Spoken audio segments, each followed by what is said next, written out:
સરકારી જમીન ફાળવણીની પ્રક્રિયા ઝડપી અને સરળ બનાવવા સરકારનો નિર્ણય.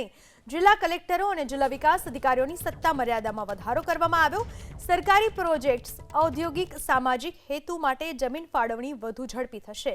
નાગરિકોએ ગાંધીનગર સુધી નહીં ખાવા પડે ધક્કા. સરકારના બોર્ડ કોર્પોરેશનને 2 હેક્ટર સુધીની જમીન ફાળવણી માટે સત્તા મર્યાદા વધારવામાં આવી છે. કલેક્ટરની નાણાકીય સત્તા મર્યાદા 15 લાખથી વધારીને 1 કરોડ કરવામાં આવી છે. કેન્દ્રના વિભાગો માટે નાણાકીય સત્તા 15 લાખથી વધારી 50 લાખ કરાઈ. રહેણાંક હેતુની જમીન ફાળવણી માટે નાણાકીય સત્તા મર્યાદા 1 લાખથી વધારી 20 લાખ કરાઈ. સહકારી ગૃહ નિર્માણ મંડળીઓને જમીન ફાળવણીની સત્તા મર્યાદા 50 લાખ કરાઈ.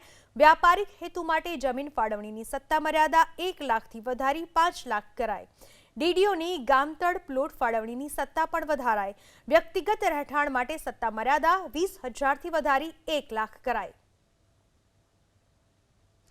રાજ્ય સરકારના બોર્ડ કોર્પોરેશનને 2 હેક્ટર સુધીની જમીન ફાળવણી માટે કલેક્ટરશ્રીની નાણાકીય સત્તા મર્યાદા ₹15 લાખથી વધારી ₹1 કરોડ કરવામાં આવી છે. કેન્દ્ર સરકારના વિભાગોને એટલે કે જાહેર હેતુ માટે 1 હેક્ટર સુધીની જમીન માટે નાણાકીય સત્તા મર્યાદા ₹15 લાખથી વધારી ₹50 લાખ કરવામાં આવી છે. તો સરકારી કર્મચારી અને વ્યક્તિગત રહેણાંક હેતુની જમીન ફાળવણી માટે નાણાકીય સત્તા મર્યાદા ₹1 લાખથી વધારી ₹20 લાખ કરવામાં આવી છે.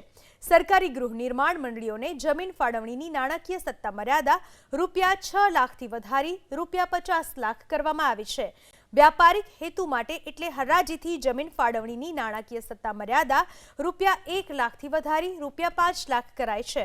તો સહકારી ગોડાઉન અને અન્ય સંસ્થાઓ માટે સત્તા મર્યાદા ₹3 લાખથી વધારી ₹15 લાખ સુધીની કરવામાં આવી છે.